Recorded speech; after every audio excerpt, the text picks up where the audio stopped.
출근길 뉴스를 종합해드립니다. 깊이 있는 뉴스 YTN FM 출발 새아침. 예, 오늘 아침 비가 내리고 있죠. 여러분들 출근길 조금 서두르셔야 될 것 같습니다. 하지만 비가 오지만 이 비는 결국은 봄을 재촉하는 비보다는 여름을 재촉하는 비가 아닌가라는 얘기도 많이 나오고 있는데요.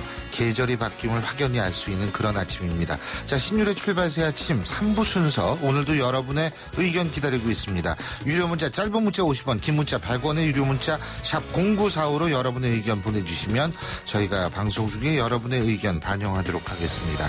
신율의 출발 새 아침 3부 순서, 먼저 광고부터 들으실까요?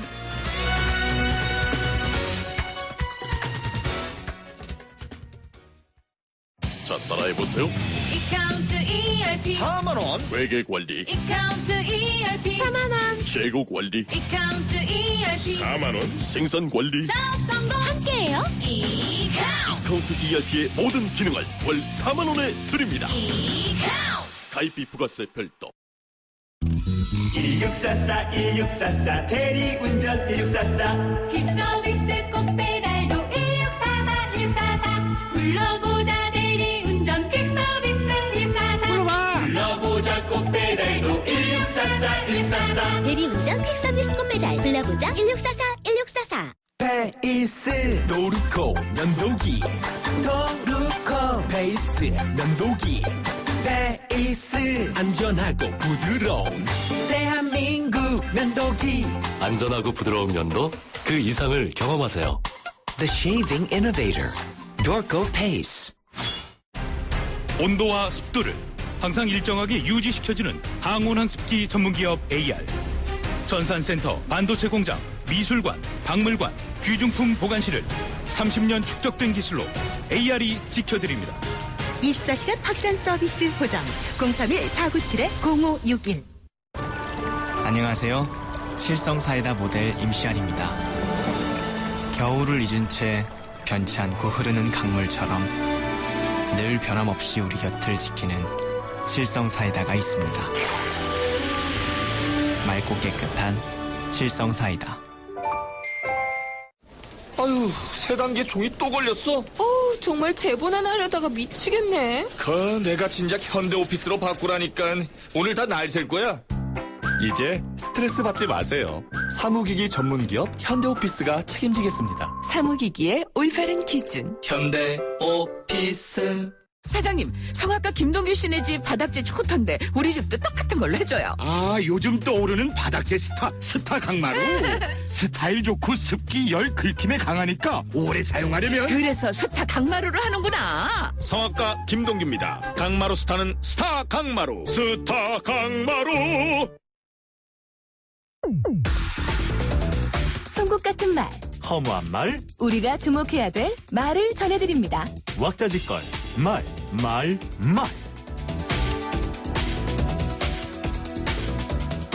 여러분은 배알도 없습니까? 대한민국의 만국병 제1호인 지역감정이 계속되는 한 우리나라 정치는 미래가 없다.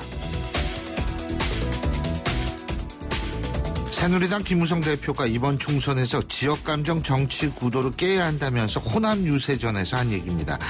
그런데 결국 이건 특정 지역의 박탈감을 부추기고 있다는 생각이 드는 것은 어쩔 수 없습니다.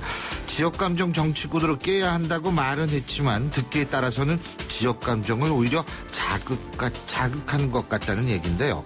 어쨌든 선거 막판에는 여야를 막론하고 지역주의를 자극하는 전략을 쓰고 있는데 아무리 정치란 전부 아니면 전무의 게임이라고는 하지만 정치가 공적 영역과 관련된 존재라는 사실을 감안하면 이건 아니라는 생각입니다.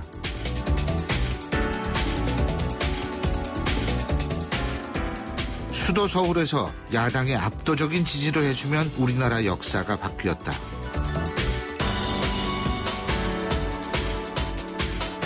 더불어민주당 김종인 대표가 수도권에서 더 민주 지지를 호소하면서 한 얘기인데요. 이 얘기는 뒤집어서 생각해보면 지금 더 민주가 서울에서 그만큼 고전하고 있다는 얘기인데 서울 수도권에서는 일반적으로 야권 우세한데 아마도 지금은 다르다는 그런 판단을 하는 것 같습니다. 그래서 이런 호소도 할 수 있는데 선거란 4년이라는 시간의 축적의 결과라고 할 때 먼저 본인들의 절박함의 이유부터 생각해야 할 겁니다.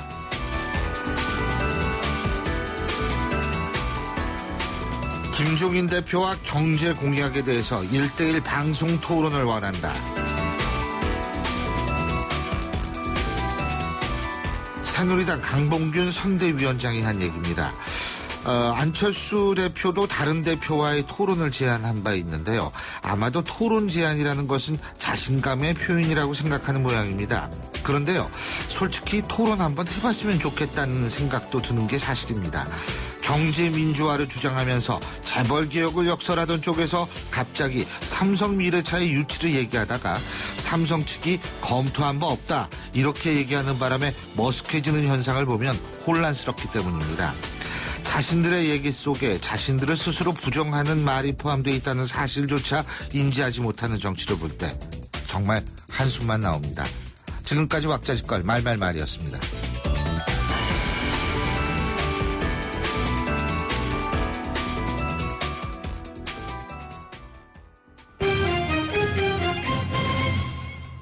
경제 뉴스 알아보겠습니다. 최요한 경제평론가 연결하죠. 안녕하십니까?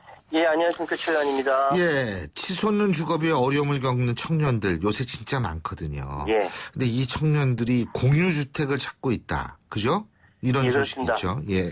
예, 수도권에만 70여 곳에 달하는 것으로 알려진 공유주택은 이 응접실과 부엌 등 일부 주거 공간을 공유하는 형태를 의미합니다. 예. 서울에서 운영 중인 공유주택 우주의 경우 2013년 초 1호점을 시작으로 해서 현재 27개 지점까지 늘었고요. 지난해 7월 마포구에 1호점을 낸 공유주택 업체 머물공 역시 5호점까지 늘어났는데 수요를 감안해 연말까지 20호점을 낼 계획이라고 합니다. 예. 한마디로 이제 인기가 폭발이라는 거죠. 그 공유주택 이용자는 대부분 청년 세대고요. 교통이 편리한 전철역 부근 오피스텔의 경우 깨끗하면 가격이 비싸고 가격이 저렴한 곳은 낡은 편인데 대체적으로 공유주택의 경우 역세권의 깨끗한 오피스텔을 주변보다 저렴한 비용에 이용할 수 있어서 사회 초년생들이 선호한다고 합니다. 예. 이 월세가 한 30에서 한 50만 원 선이고요. 그래서 주변 시세보다 10에서 30만 원 정도 저렴하다고 하고 목돈 부담도 일반 원룸이나 오피스텔은 500만 원에서 1000만 원의 보증금을 요구하는 데 비해 공유주택은 그 보증금이 100만 원부터 시작한다고 합니다. 예. 뭐 내부에서는 이제 그 주거비 줄이는 거 외에 가족처럼 친목을 나눌 수 있다는 점에서 크게 이제 인기인데요. 어쨌든 이런 류의 그 공유주택이라면 충분히 저도 욕심이 나네요. 예, 이 공유주택 이게 이제 독일에서 본게마인샤프트라고 얘기를 하는데 이게 제가 유학을 처음 갔을 때니까 87년이니까 언제죠? 그게 한 2020, 한 30년 전이죠. 예, 예. 30년 전에도 독일에서는 이미 이게 보편화가 됐었어요. 젊은이들 사이에. 그러니까 이제 우리나라에서는 30년 후에 이제야 이런 것들이 나타나는 건데, 예, 어쨌든 뭐 좀 이 주거 비용을 줄일 수 있는 그런 데 기여를 했으면 좋겠네요. 예. 자, 그리고 그 작년 보험 계약자가 보험을 중도 해지하고 돌려받은 해지 환급금이 18조 원을 넘어섰다. 이게 역대 최대를 기록한 거라고 하는데 이게 그만큼 지금 살기 어렵고 경제 힘들다. 이 얘기 아니에요.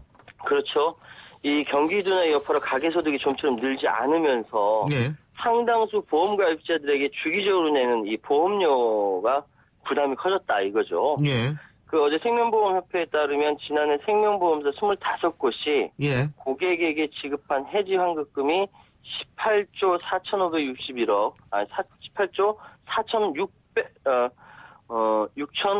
18조 원하고 4,651억 원으로 씻게 돼서 이 관련 통계가 2000도에 만들어졌는데 이후 14년 만에 가장 높다고 합니다. 예. 생보사의 그 해지 환급금이 2002년부터 연간 13조 원 안팎을 유지하다가 글로벌 금융위기가 다시 2008년도에 17조 7천억 원까지 급증했는데 아직까지는 18조 원을 넘어본 적이 없거든요. 예. 근데 이제 2009년 10년 13조 원대의 또 환급금 규모가 2011년에 14조 9천억 원, 2012년에 16조 9천억 원, 2014년에 17조 1천억 원으로 계속 상승 추세인데 결국은 이제 이번에 18조 원까지 넘어버린 거죠. 간단히 얘기한다면 보험금 예. 깨서 지금 딴 데 돈 써야 된다 이런 분들이 많다는 얘기 써야 아니에요. 된다는 거죠. 예. 근데 이건 이제 손해보험도 마찬가지라는 거예요. 손해보험도 9조 8천억 원으로 2002년 역시 예. 최고치 보험료 납부가 부담스럽다는 겁니다. 참 큰일입니다. 예. 예. 또 엔화 가치가 17개월 만에 가장 높은 수준으로 치솟으면서 아베노믹스가 역풍을 맞고 있다. 이런 얘기 있죠? 예, 그렇습니다. 그 아베노믹스의 핵심이 엔화 가치 낮춰서 수출을 확대하라는 거잖아요. 네. 결국 이런 상황을 아베노믹스의 수명이 다했다는 평가가 나오고 있고요. 시장에서는 일본은행이 추가 부양책을 내놓을 것인지에 주목을 하고 있습니다. 예. 어제 뉴욕 외환시장에서는 엔달러 환율이 109.94엔까지 하락해서 예. 110엔 선이 붕괴됐고요. 예. 이로써 엔화 가치는 아베 정부가 양적 완화 정책으로 아베노믹스 확대를 단행했던 지난 2014년 10월 말 이후 최고치를 기록했습니다. 예.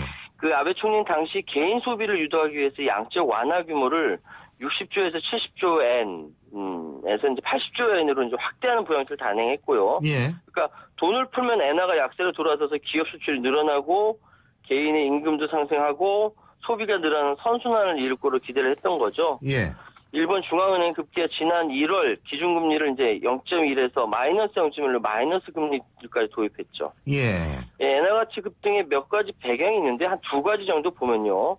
아베 총리가 이딴 인터뷰를 통해서 엔화 가치를 낮추기 위한 당국의 외환시장 개입을 경계하는 발언을 한 것이 있습니다. 이것이 엔화 강세의 이유라고 볼 수 있고요. 또 지난 3월에 미국 연방공개시장위원회가 이제 비둘기파적이었고 이후 제니 옐런 연준 의장이 연설에서 미국의 기준금리 인상을 지연을 시사했기 때문이다. 이런 이제 배경이 있네요. 예. 자, 그리고 지금 7명 정리해고 해놓고 21명을 신규 채용하는 이런 현상에 대해서 대법원이 부당해고다. 이런 판결 내렸다는 소식이 있죠? 예, 그렇습니다. 예. 경영상 긴박한 사정이 있었다 하더라도 예. 기존 직원을 이제 정리해고를 해놓고 그보다 훨씬 여기 세 배나 많네요. 네.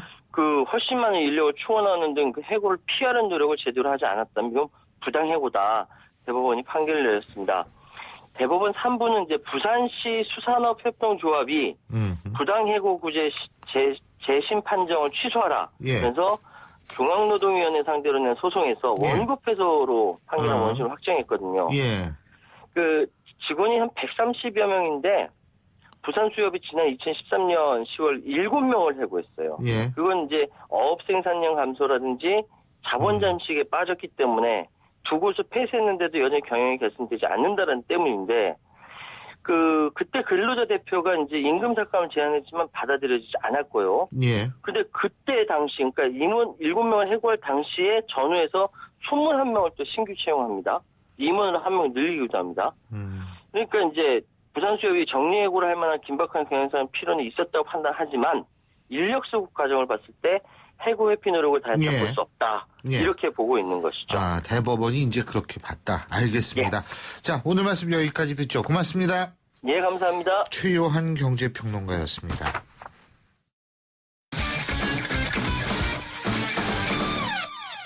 자, 스포츠 소식 알아보겠습니다. 최동호 스포츠 평론가 연결합니다. 안녕하십니까? 예, 안녕하세요. 박태환 선수 결국 올림픽에 나갈 수 없게 됐어요. 예, 그죠? 그렇습니다. 예. 이 박태환 선수가 이 도핑으로 징계받은 선수는 3년 동안 국가대표로 선발하지 않는다. 이 체육회 규정 때문에 리오올림픽에 출전할 수 없는 상황이었었거든요. 예. 자, 그런데 이 체육계 일각에서 박태환 선수이니까 이 올림픽 출전 기회를 줘야지 된다. 이런 일부의 주장도 있고 해서 지난해부터 이 체육회 규정을 바꿔야 된다는 논의가 있어 왔습니다. 예. 그런데 어제 이 대한체육회가 공정위원회를 개최해서 이 규정을 개정하지 않기로 결정했습니다. 예. 이 공정위원회가 박태환 선수에게 올림픽 출전 기회를 주지 않기로 결정한 것은 이 특정 선수에게 특혜를 주기보다는 원칙을 지키는 것이 더 중요하다. 예, 이런 뜻으로 해석할 수가 있습니다. 예, 그렇군요. 자, 그런데 예. 박태환 선수 문제하고는 뭐 관련이 없어 보이기는 합니다만, 예. 이 또 공정위원회가 그 유명한 선수죠. 케냐 출신 마라토너 에로페 예. 선수 말이에요. 예. 이 특별 기화 추천도 지금 불허하기로 결정을 했다고 그러는데 이것도 도핑 전력 때문에 그런 건가요? 예, 맞습니다. 이 에르페 선수 올 시즌만 보면은 이 마라톤에서 세계 4위 기록을 갖고 있는 선수거든요. 예. 그러니까 올림픽에서 메달이 가능한 선수입니다. 예. 근데 지난 1월에 이 특별 귀화 심의에서 도핑 전력이 있기 때문에 추천이 한채 보류가 됐었는데 예. 어제 공정위원회가 다시 특별 귀화 추천을 심의한 결과 추천을 하지 않기로 결정을 했습니다. 예. 이제 이 배경에는 이 체육계가 그동안 이 올림픽 메달을 통해서 이 국위 선양을 하는 거를 최고의 가치로 여기다 보니까 지난 세월 동안에 뭐 이 원칙보다도 결과 위주 또 이 실력 있는 선수에게 특혜를 줘온 측면도 없지는 않거든요. 예. 근데 이런 비정상에 대한 반성을 토대로 해서 이제부터라도 한국 체육이 원칙을 지키자는 의미에서 에르페 선수의 특별 귀화 추천을 하지 않기로 결정한 겁니다. 예. 가장 간단하게 말씀을 드리면은 이제는 이 도핑 전력이 있는 에르페 선수 특별 귀화시키고 박태환 선수에게 특혜를 줘서 메달을 따내는 것이 국민들에게 자부심을 느끼게 하는 시대가 아니라 올림픽에서 메달을 따지 못한다고 하더라도 한국 스포츠가 원칙을 지킨다. 또 아무리 실력이 있어도 한국에서는 도핑을 하게 되면 국가대표가 되기 힘들다. 이런 것들을 보여주는 것이 오히려 더 국민들에게 자부심을 느끼게 할 수 있다. 이런 의미로 볼 수가 있는 거죠. 간단히 얘기해서 그동안 우리는 성장 위주로 해서 결과만을 생각하면서 살았는데 이제부터는 과정에서 우리의 자부심을 느끼게 하겠다. 이 얘기네요. 맞습니다. 그죠? 예, 알겠습니다. 또 어제 추신수 선수하고 이대호 선수가 메이저리그에서 함께 일루에 서는 모습이 나오기도 했는데 말이에요. 예. 오늘도 텍사스하고 시애틀의 경기가 있었죠. 예, 있었습니다. 예. 오늘 새벽 경기에서 이 텍사스의 추신수 선수가 올 시즌 첫 안타를 기록했습니다. 예. 자, 오늘이 1번 타자 이 좌익수로 선발 출전해서 6회에 우전 안타를 기록했고요. 예. 4타수 1안타를 기록했는데 이 경기에선 시애틀이 9대5로 역전승했습니다. 시애틀의 이대호 선수는 오늘 출전하지 않았고요. 예. 어제 이 이대호 선수가 1루수로 출전했기 때문에 추신수 선수가 진루할 때마다 이대호 선수와 나란히 서는 모습이 중계방송에 많이 나왔거든요. 이 둘이 서로 얼굴 마주보면서 좀 얘기도 나누는 그런 모습도 나와가지고 팬들이 굉장히 좀 재미있어했죠. 그렇군요.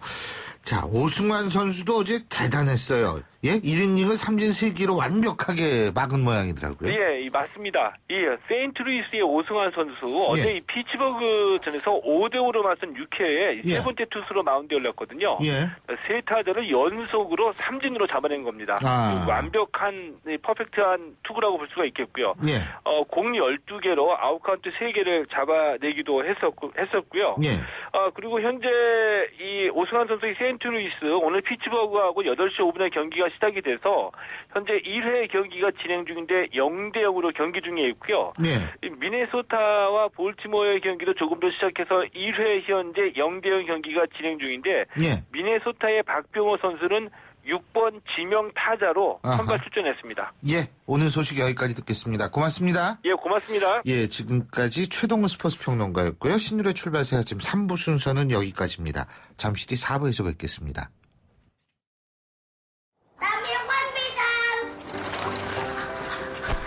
학교를 향해 누아는 패자를 밟는다. 가난이 따라오지 못할 만큼 힘차게.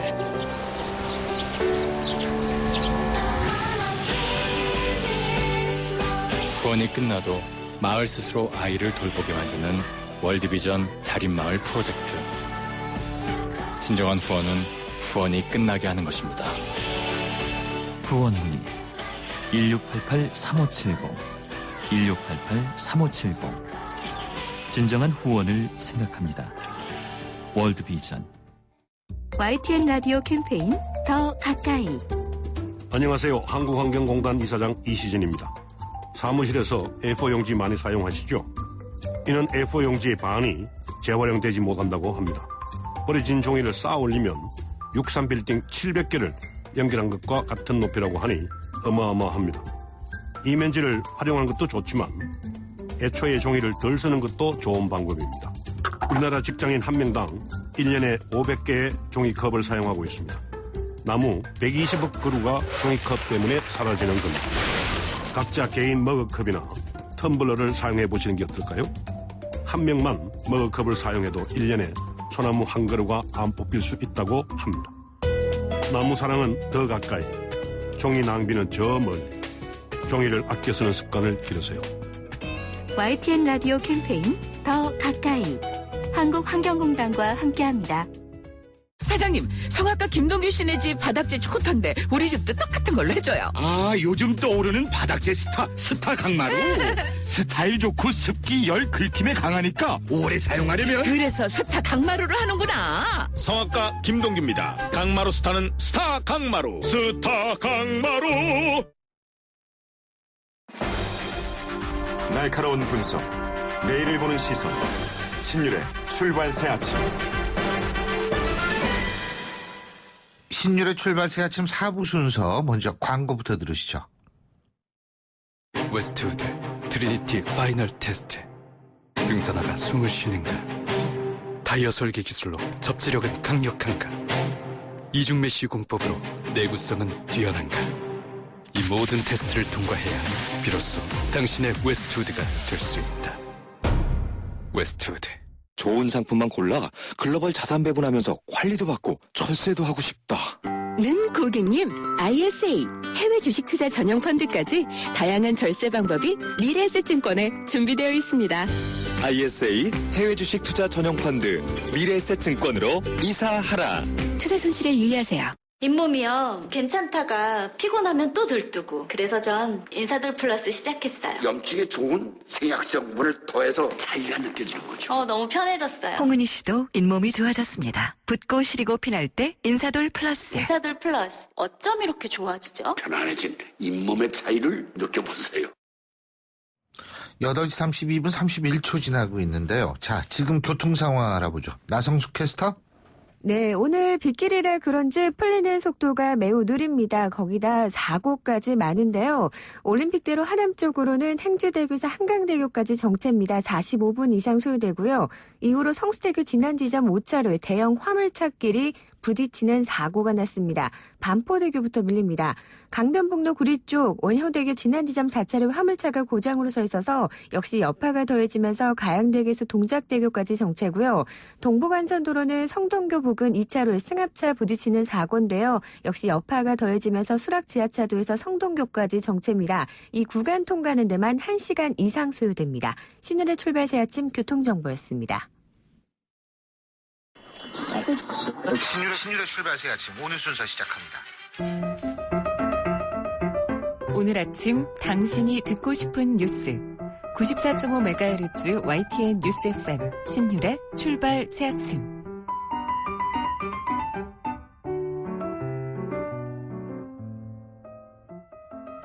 가습기 살균제 사망 사건이 일어난 지 5년째입니다.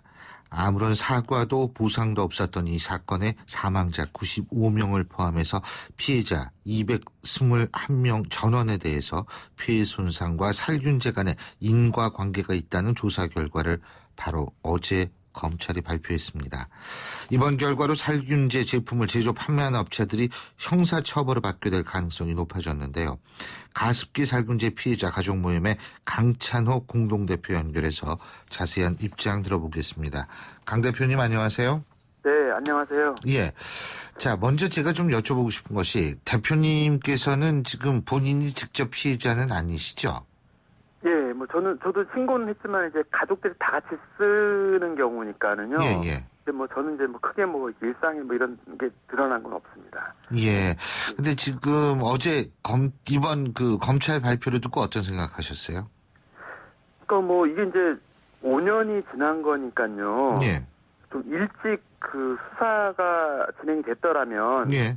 사실 이미 다 밝혀질 수 있는 내용인데 예. 이게 이제 검찰 수사가 이제 본격적으로 진행된 거는 올해 1월부터거든요. 전담팀이 꾸려지고 예. 누가 이제 3개월, 4개월 만에 이런 결과들이 나오는 거기 때문에 예. 이게 이제 사건 초기에 이렇게 알려졌을 때 진행이 됐었다라면 그런 아쉬움이 되게 크죠. 예. 지금 현재 살균제 피해자 수가 몇 명 정도 됩니까? 그러니까 이제 이게 지금 정부의 이제 피해자 접수를 해서 이렇게 조사가 진행되고 있는데요. 예. 그러니까 정부의 피해 접수는 이제 지난해 말로 끝났습니다. 그래서 원래 이제 지금 현재 판정까지 나와 있는 거는 이제 530명의 이제 피해자가 140명, 그리고 또 그 이후에 이제 사망자가 좀 이렇게 이제 사망자가 140명인데 이제 이후에 추가 사망이 발생해서 이제 146명이 이제 현재 판정을 받은 분들이고요. 예. 그다음에 이제 추가로 또 작년 말까지 해서 피해를 추가로 접수하신 분이 약 752명입니다. 예. 그리고 이 중에는 이제 사망자가 또 79명이 또 추가로 이렇게 포함이 돼 있고요. 그리고 이제 정부가 접수를 마감하고 또 추가적으로 저희가 이제 민간 그 환경보건센터하고 저희 피해자 모임에서 접수받고 있는 분들이 추가로 올해 이제 246명 정도가 또 추가로 접수를 해가지고 예. 전체 피해자 규모는 한 1,500명이 넘고요. 예. 이 중에 사망자 규모는 한 230명에서 40명 정도 수준까지 이르고 있습니다. 자, 이분들이 230명, 40명 정도는 아직도 치료를 받고 계신 분들입니까? 그러니까 230명 정도, 239명인데요. 이건 사망자 숫자고요. 아, 사망자 숫자가요? 네, 예. 이제 이 사망자 포함해서 전체 피해자 규모가 1,500명 정도에 이르고 근데 있는 거죠. 지금 1,500명, 이 중에서 이제 한 239명을 제외한 나머지 분들은 지금 병원 치료를 받을 정도로 상태가 안 좋은 건가요? 아니요, 이제 그 중에는 이제 중증부터 경증까지 피해 유형은 다양합니다. 그래서 이제 정부에서 진행하는 이제 폐손상 조사 위원회라고 하는 어떤 예. 그 절차를 거치게 되면 예. 이제 등급을 1등급부터 4등급까지 등급이 나눠지게 됩니다. 피해 예. 정도에 따라서. 그래서 이제 좀 그 세부적으로 나눠지면 이제 피해 증상에 따라 달라집니다. 지금 그런데 중증인 경우는 몇 분 정도 되세요? 그러니까 지금 현재 이렇게 정부에서 판정이 이루어진 거는 현재 1차, 2차 접수자만 판정이 이루어졌거든요. 예. 그래서 이제 그분들 중에 530명이었는데 이제 1차, 2차 판정이 되신 분들이 이제 221명입니다. 그래서 예. 이번에 이제 검찰이 조사하신 분들이죠. 221명이 그럼 중증이라는 말씀이세요? 네, 대부분 이제 1등급, 2등급은 사망을 했거나 중증이고요. 그 중증인 경우에는 보통 증상이 어떤 겁니까? 그러니까 사망에 이른 경우는 아니면 이제 폐이식을 하게 되고 또 폐에서 어떤 이제 이게 지금 그 섬유화 현상, 폐가 딱딱하게 굳는 이제 섬유화 현상들을 예. 다 남겼던 부분들이거든요. 그래서 생존하고 어떤 좀 생활을 이제 이렇게 정상적으로 한다 해도 예. 폐가 손상되어졌던 이런 흔적이나 이런 상처들은 그대로 가지고 있는 거죠. 아, 그렇군요. 예. 이게 근데 이제 결국은 근본적으로 영국의 그 살균제 제조업체 옥시 레킷 벤키저 이거 맞습니까? 네네. 그러니까 여기 예. 말씀하세요. 예, 그러니까 옥시 레킷 벤키저는 이제 세계적인 다국적 생활용품 회사입니다. 예. 근데 이제 국내에서 당시에 이제 동양화학계열이라고 하는 그 이제 옥시가 있었는데 예. 이쪽에서 이제 이 제품을 생산해서 만들어 팔았었는데 2001년도인가에 아마 그 옥시 레킷 벤키저 다국적 기업에서 이 국내 회사를 인수한 겁니다. 예. 예, 그래서 이제 영국에서 외국에서는 이 가습기 살균제를 이렇게 제조하거나 판매한 경우는 없고요. 이 국내에서만 이런 일들이 벌어진 겁니다. 이게 이제 아파트 문화나 이런 성격들 때문에요. 그러니까 외국에서는 가습기 살균제를 외국에서는 사용을 안 하잖아요. 그죠? 네네네. 우리나라에서만 사용을 해서 이런 문제가 네, 우리나라의 발생했다. 어떤 이제 주거 문화나 생활 예. 어떤 습관이나 이런 것 때문에요. 자, 그러면은요, 이 검찰의 이제 그 조사 결과가, 수사 결과가 나왔는데, 그럼 이걸 토대로 손해배상 청구를 할 수가 있는 겁니까? 그러니까 이제 지금 정부에서 이제 형사사건을 확정했고, 또 기소 대상에 많은 피해자들이 포함이 되고 하면, 이제 이분들은 상당히 이제 이후에 민간 소송을 할 때 이제 유리한 상황에 놓여지는 건 맞습니다. 예. 그런데 이제 검찰의 이런 수사가 이제 사실 사건 발생 지금 5년째 이루어진 거고 저희가 이제 형사사건으로 고발한 게 2012년도니까는요. 예. 이제 형사사건 고발 이후에는 3년, 4년이 지나고 나서 지금 수사가 이루어진 거거든요. 예. 그래서 그 이전에 피해자들이 이제 이미 2011년도 즈음에 겪은 사람도 있고 이미 수해 전에 겪은 사람도 있고 이래가지고 이제 개별적으로 민사소송을 하신 분들이 계세요. 예. 근데 이런 분들은 이제 이런 뒤늦게 이런 형사사건 고발이나 이런 걸로 해서 유죄가 확정되는 이런 과정들을 밟을 거라고 예상 못하고 그냥 개인적으로 이렇게 불안하고 해서 등등 해가지고 미리미리 이렇게 진행하신 분들도 있고 불리한 조건에서 어떤 합의를 보신 분들도 있고 아마 그런 걸로 알고 있습니다. 예. 합의를 봤다. 누구랑 합의를 봤어요? 옥시 측가요? 그렇죠. 그러니까 이제 그 가해기업과 이런 쪽에서 이제 개별적으로 소송하신 분들이 계세요. 예. 그리고 옥시 쪽에서 이제 사실상 뭐 이제 정부가 이미 발표를 가습기 살균제가 폐손상의 원인이라고 밝혔음에도 불구하고 민간 기업에서 자기네가 어떤 돈을 들여가지고 민간 연구자들을 이렇게 사서 어떤 실험을 한다라고 하는 걸로 해가지고 소송에서 시간 끌기를 진행하고 했던 그런 배경들이 저희는 결과적으로 이제 그 물밑에서는 어떤 민간 소송하는 분들의 이런 부분들을 이제 어떤 뭐 합의를 이끌어내고 그냥 이렇게 입막음을 하려고 하는 그런 흐름들이 있었다라고 하는 거죠. 그래서 이제 그런 거 생각하면 정말로 이렇게 분통이 터지고 이렇게 수사가 늦어진 거에 대한 어떤 그런 아픔들이 있습니다. 예, 그렇군요. 자, 앞으로 어떻게 하실 예정이세요? 이제 검찰 조사 결과가 나왔으니까. 네, 뭐 이제 확정된 건 아니지만 이제 이게 형사 소송에서 확정이 되고 기소가 되면 예. 이제 저희들은 어쨌든 가장 저희가 이제 이 사건 발생부터 요청했던 게 가해 기업들이 자꾸 발뺌하고 이렇게 할 게 아니라 이제 공식적으로 사과하고 책임질 일이 있으면 책임을 지고 뭐 배상할 일이 있으면 배상하고 재발 방지를 하는 거. 근데 지금 단 한 번도 지금 기업들이 이런 일을 하지 않았거든요. 그래서 저희는 이제 기소 단계에 가서도 정말 기업들이 정말 이렇게 사과하지 않을까. 정말 이렇게 대한민국 국민이나 소비자를 보는 거를 그렇게 정말 이렇게 우습게 볼까. 그렇게 믿고 싶지는 않습니다. 그래서 정말로 먼저 사과를 했으면 좋겠고요. 그리고 사과가 된 이후에 이제 피해자들이 똘똘 뭉쳐서 일단 소송을 하고 또 뭐 20대 국회가 열리면 본격적으로 재발방지 대책이든 이 사건의 진상들을 요구하고 이 사건에 대해서 이게 함의하고 있는 게 많기 때문에 그런 일련의 절차들을 요구할 생각입니다. 근데 검찰이 왜 수사를 좀 더 빨리 하지 그랬을까 하는 안타까움도 분명히 있어요. 그죠? 네, 너무 늦었습니다. 저희가 이미 고발을 다 했었고 그때 저희가 이제 영국에도 방문했었는데 영국 변호사가 국내에 왔을 때 이런 사건이면은 영국 같은 경우는 그냥 바로 국가가 바로 그냥 이렇게 고발 조치를 해버린다고 하는 거죠. 근데 저희는 이제 그런 일은 없었고 그래서 저희가 이제 사건 발생 11년 다음 이듬해 2012년도에 제가 고발을 했고 2013년도에도 했고 계속 쭉 해왔습니다. 근데 이제 수사가 너무 늦게 이루어진 거죠. 예, 잘 알겠습니다. 오늘 말씀 여기까지 듣죠. 고맙습니다. 네, 고맙습니다. 지금까지 가습기 살균 피해자 가족 모임 강찬호 공동대표였습니다.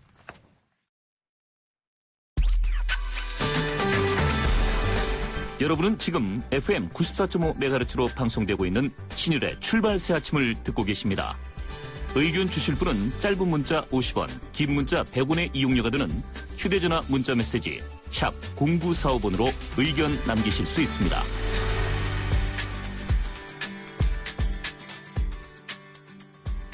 예, 경제 현안을 짚어보는 순서죠. 오늘도 고려대학교 총장을 지내신 이필상 교수님 스튜디오에 모셨습니다. 어서 오십시오. 네, 안녕하세요.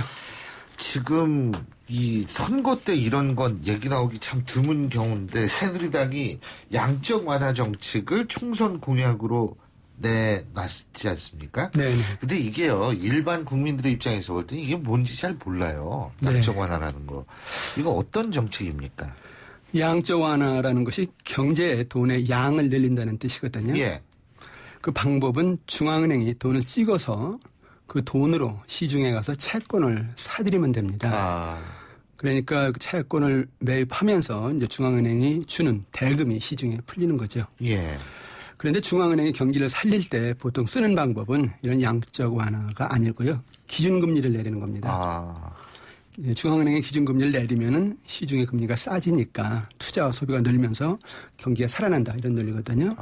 근데 문제는 2008년 글로벌 금융위기 이후에 세계 여러 나라가 금리를 0%대까지 내리고요. 그것도 안 되니까 심지어 마이너스 금리까지 선택을 했는데 경기가 안 살아나더라는 겁니다. 그래서 어쩔 수 없다. 이젠 중앙은행이 직접 돈을 푸는 수밖에 없다 해서 양적 완화 정책을 지금 쓰고 있는 겁니다. 이번에 새누리당에서 내놓은 양적 완화 정책은 크게 두 가지인데요. 하나는 한국은행이 주택담보대출증권 MBS라는 증권이 있습니다. 그걸 사들여서 그 금융기관들을 돈을 도와주고 그 돈으로 집을 산 사람들의 가계부채 만기를 연장하거나 또는 부담을 줄여준다는 것이고요. 그다음 두 번째 그 정책은 산업은행이 발행하는 산업은행 채권이라는 것이 있습니다. 예. 그걸 사들이면 산업은행의 돈을 좀 지원해 주는 거 아닙니까? 한국은행이. 그렇죠. 그러면 산업은행 그 돈으로 기업의 구조조정을 하게 하면 된다. 이런 논리를 이제 두 번째 정책을 내놨는데 지금 기준금리를 1.5%까지 내렸는데도 불구하고 경기가 안 살아나니까 이렇게 돈을 한국은행이 직접 풀게 하겠다. 이것이 아마 새누리당의 입장이다. 이렇게 볼 수가 있습니다. 예. 그러니까 이거 말씀 들어보니까 뭐 시중에 이렇게 돈을 직접 푸는 방식은 아니네요. 그죠? 직접 푸는 거죠. 아니, 주택담보대출증권 사가지고, 예를 들면 그 만기를 연장시켜 주는 거라고. 아니, 그러니까 돈을 그 은행에 직접 풀어주니까. 그 돈을 가지고 만기를 연기해 주거나 또는 부담을 줄여준다 그런 뜻이죠. 그래서 풀리는 건 풀리는 거다. 예, 그럼 이걸 어떻게, 이 전문적인 입장에서부터 이걸로 어떻게 봐야 돼요? 찬성 의견도 있고 반대 의견도 있는데요. 이런 인플레이션 일어나는 거 아니에요, 그러면? 지금 그 찬성하는 사람들 입장에서 보면은 지금 우리 경제의 가장 큰 우려는 물가 상승이 아니고 오히려 물가가 하락세로 들어서면서 투자 소비가 급격히 감소하는 디플레이션의 함정에 빠지고 있다. 그러니까 오히려 이런 때는 돈을 많이 풀어서 디플레이션을 막아야 한다. 그리고 찬성하는 사람들의 또 다른 주장은요. 우리 경기가 너무 나쁘다. 수출이 15개월째 감소고요. 내수는 2개월째 감소거든요. 이거는 위기를 넘어서 공황 상태로 가는 거다. 양적 완화로 일단 경제에 숨 넘어가는 것은 막아야 될 것이 아니냐. 이런 입장입니다. 근데 반대하는 사람들의 의견도 아직 정말 만만치 않은데요. 첫 번째 이제 반대하는 사람들의 의견은 미국이 지금 금리 인상 정책을 펴고 있거든요. 여기에 우리가 돈을 이제 직접 푸는 양적 완화 정책을 펴면은 우리나라 시장에서 자본 유출이 대규모로 일어날 거라는 것이죠. 그럼 이제 뭐 환율도 오르고 막 이렇게 된다. 그래서 금융 위기가 온다는 것이죠. 그다음에 이제 두 번째 반대 이유는 그 주택담보대출증권 MBS라는 걸 사주면은 가계부채 부담은 좀 줄이거나 만기는 연장할 수 있지만은 가계부채 위기를 연장하는 거라는 것이죠. 해결하는 것이 아니고. 또 이제 산업은행 채권을 사주면은 부실기업 구조조정이 아니라 부실기업 연명만 해준다는 겁니다. 그래서 결국은 이제 밑빠진 독에 물 붓기다. 그래서 이런 정책을 펴면은 뭐 안 된다 하는 것이고요. 그 반대하는 사람들은 이제 기본적인 생각은 최경환 경제팀이 사실상 양적 완화 정책을 폈다 이렇게 이제 주장을 하는 겁니다. 이미 펴고 있었다. 이제 기준금리를 4번이나 내리고 재정 지출도 76조 원이나 늘렸거든요. 돈을 상당히 많이 시중에 풀었다. 근데 경기 안 살아났지 않았느냐. 여기에 또 돈을 퍼붓는다면은 이거는 또 다른 어떤 이제 실책이다. 이렇게 이제 주장을 하는 것이죠. 우리가 흔히 뭐 외국 같은 경우에는 어떻습니까? 그러는데 미국이나 일본도 양적 완화, 미국도 양적 완화 정책, 유럽도 사실상 피고 있는 거, 그죠? 유럽과 일본은 뭐 실패했다 이렇게 보통 평가를 많이 하고요. 일본은 실패했다. 그다음에 유일하게 성공한 나라가 미국이다 이렇게 평가를 하고 있습니다. 그 일본 같은 경우 보면은 아베노믹스가 등장을 하면서 2012년부터 엔화를 무제한 풀었거든요. 그 얘기는 엔화를 많이 풀면은 엔화 가치가 떨어져서 일본 상품 수출이 는다. 그럼 일본 경제가 살아난다. 그런 논리였었는데 구조적으로 일본 경제가 경쟁력이 떨어진 상태였기 때문에 돈을 안만 풀어도 안 살아나더라는 겁니다. 특히 최근에는 엔화가 굉장히 많이 가치가 떨어졌다가 다시 가치가 올라가지고요. 어제 같은 경우에 1달러당 109엔 정도가 됐었는데 이거는 2012년 아베노믹스 시작하기 전으로 다시 엔화가 절상이 된 겁니다. 그러니까 아베노믹스 끝난 거 아니냐 이런 어떤 비판도 지금 나오고 있습니다. 유럽 같은 경우도 이제 금리를 이제 0% 더 나가서 마이너스 금리까지 이제 채택하면서 돈 퍼붓기를 사실 많이 했는데요. 원래 유럽은 재정 부실이 심하거든요. 그래서 이제 국가들의 연쇄 부도 위기가 이제 심한 상태인데 돈을 퍼부어도 해결이 안 되고 계속 위기가 계속되더라 하는 것이고요. 다만 미국은 그 2008년에 글로벌 금융 위기 이후에 안 되겠다 돈을 풀겠다 해서 이제 양적 완화 정책을 폈는데요. 그 효과로 2010년 같은 경우에 실업률이 9.6%까지 올라갔었거든요. 굉장히 경기가 나빴었습니다. 근데 이렇게 돈을 푼 어떤 효과로 최근엔 실업률이 5%대까지 내려왔다는 것이거든요. 상당히 효과가 있었다. 뭐 이렇게 얘기를 합니다. 그러니까 작년 12월부터 미국은 우리는 이제 경기 살아났다. 금리를 다시 정상화시키겠다 해서 금리를 0%까지 내렸었는데 다시 정상화하겠다 해서 금리 인상 정책을 이제 지금 쓰고 있는 겁니다. 근데 우리가 여기서 이제 주시해야 될 것이 미국이 성공한 이유가 있다는 겁니다. 다른 나라는 없고 그게 뭐냐면은 미국은 산업 기반이 튼튼하다는 것인데 정보통신산업이라든가 바이오 산업이라든가 항공산업이라든가 인공지능산업 이런 산업이 세계 어느 나라보다도 발달되어 있는 나라들은 겁니다. 그러니까 이런 상태에서 금리 0%까지 내리고 돈을 푸니까 이제 자금이 시장에 돌면서 경기가 살아나더라 이런 얘기고요. 또 하나 중요한 이유는 미국 달러는 세계 각국이 사용하고 있는 기축통화입니다. 그래서 이런 나라에서 돈을 푼다 할지라도 미국에서 자본 유출이라는 것은 거의 없다는 것이고요. 또 중요한 사실은 그 미국이 달러를 풀면은 달러 가치가 떨어지지 않습니까? 그렇게 되면 그 미국의 위기가 다른 나라로 전가가 된다는 거예요. 왜냐하면 달러 가치가 떨어지면 미국 수출이 늘지 않습니까? 또 달러 가치가 떨어지면은 다른 나라에 있는 달러 부채 값이 떨어지니까 미국은 이제 그만큼 부채를 보이지 않게 상환을 하는 그 효과가 있죠. 그래서 이런 두 가지 이유 때문에 미국이 성공했는데 다른 나라 같은 경우에는 이제 성공하기 어렵다. 특히 우리나라 같은 경우에 과연 성공하겠느냐 이거에 대해서는 의문이 있는 것이죠. 근데 이제 많은 분들이 걱정하실 거예요. 한국은행이 이렇게 돈 막 찍어내도 되나? 그죠? 안 되죠. 이번에 아까 말씀하셨듯이 이제 선거 때 공약으로 벼랑간이 양적 완화 정책이 나왔는데요. 어떻게 보면 한국은행이 정치 권력의 금고로 지금 이용되고 있는 것이 아니냐 이런 비판이 일고 있다는 겁니다. 그러니까 정치적으로 필요할 때마다 발권력을 동원해서 돈을 풀면은 정치 논리의 함정에 빠져서 경제가 정상적으로 운영이 안 된다는 것이거든요. 그래서 이제 경제 소비나 투자 질서가 이제 제대로 형성이 안 되면서 왜곡이 되고 심지어는 투기와 이제 거품에 이제 빠질 수 있다 그런 뜻이거든요. 그러니까 이번에 이것이 정말 정치적인 어떤 논리 차원에서 나왔다면 문제가 크다는 것이고요. 또 하나 이제 중요한 사실은 이번에 꼭 발권력을 동원해야 되겠느냐 하는 어떤 그런 의문인데 시중에 돈이 없어서 경제가 안 살아나는 것이 아닙니다. 지금 시중에 부동자금이 거의 1,000조 원에 육박하고 있습니다. 그러니까 지금 경제가 안 살아나는 이유는 돈이 많은데도 불구하고 기업들이 투자를 할 곳이 없다. 또 가계 부분에서 보면 부채가 많아서 소비를 못한다. 그래서 살아나지 않는 것이거든요. 그런데 이렇게 이제 돈이 많고 경기가 안 살아나는데 여기다 돈을 더 푼다? 이건 한강물에 물 퍼붓는 거 아니냐 이런 어떤 이제 논리가 성립된다는 것입니다. 그래서 발권력을 동원한다는 것은 지금으로서는 문제가 있죠. 교수님, 금리 인하는 어떻습니까? 중앙은행의 통화정책 수단이 사실 기준금리를 조정하는 겁니다. 근데 지금 우리나라 금리가 1.5%거든요. 다른 나라에 비해서 상당히 높습니다. 그렇다면 정말 그 금융정책을 쓴다면은 금리를 내리는 것이 일단은 정석이라는 것이죠. 그래서 이제 금리를 더 내려서 이제 돈을 더 풀면서 경제에 돌게 하자 하는 것인데 금리 인하 그동안 4번이나 했는데 경기가 안 살아났다. 또 인하냐 이런 차원에서 본다면 그것도 문제가 있다는 건데 그 얘기는 양적 완화 정책을 쓰기 이전에 기준금리부터 내려라. 그리고 더 나아가서 기준금리를 내리기 이전에 돈이 돌게끔 부동자금이 돌게끔 그 산업 구조 조정을 한다든가 성장 동력을 찾는다든가 이런 산업 정책을 빨리 내놓으라는 것이죠. 그래서 일단 경제가 이렇게 살아나야 된다는 어떤 정책을 내놓고 그 상태에서 금리를 인하하고 그러다 한다면 양적 완화가 좋은데 이런 전제 조건이 없는 상태에서 지금 돈만 푼다 하니까 이제 문제가 상당히 크다는 것이죠. 그래서 금리 인하가 양적 완화보다는 우선적인 정책이 되어야 됩니다.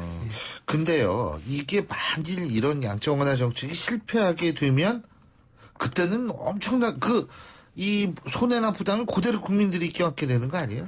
이번에 만약에 그 두 개의 증권을 한국은행에 사들여서 돈을 푼다라고 했을 때 문제는 경기가 살아나면 다행이지만은 안 살아나면은 이게 결국 국민 부담이 되는데 왜 그러냐면요. 그 두 증권을 한국은행에 사들이려면은 국회 동의를 받아야 됩니다. 왜냐하면 정부가 보증해줘야 한국은행은 사게 돼 있습니다. 그러니까 정부 보증이 지금 없는 상태니까 정부가 보증을 해줘야 되고 국회 동의를 받아야 되는데 만약에 정부 보증을 받아서 그걸 했는데 경기가 안 살아났다. 그러면 결국 정부가 그걸 물어줘야 되거든요. 국민들이 세금이 다 이제 거기 들어간다는 거죠.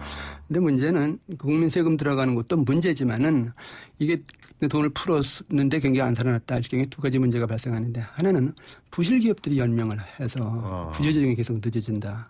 또 가계부채 문제가 계속 연명이 되면서 가계부채 문제가 더 확산된다. 이런 차원에서 본다면 경제가 어려운 거를 더 악화시켜서 더 해결이 어려운 그런 이제 상황으로 갈 수 있다는 겁니다. 그러니까 세금 더 드는 것도 문제지만은 이제 경제 살리기가 더 어려워질 수도 있다. 그래서 상당히 조심스럽게 접근해야 되는 것이죠. 예, 잘 알겠습니다. 오늘 말씀 여기까지 듣겠습니다. 고맙습니다. 네, 감사합니다. 예, 지금까지 이필상 교수님과 함께했고요. 자, 신율의 출발 새 아침 저희가 준비한 순서 오늘 여기까지입니다. 오늘 하루도 여러분 힘차고 행복한 하루 보내시기 바라겠고요. 저는 내일 아침 7시 15분에 다시 오겠습니다. 신율이었습니다. 고맙습니다.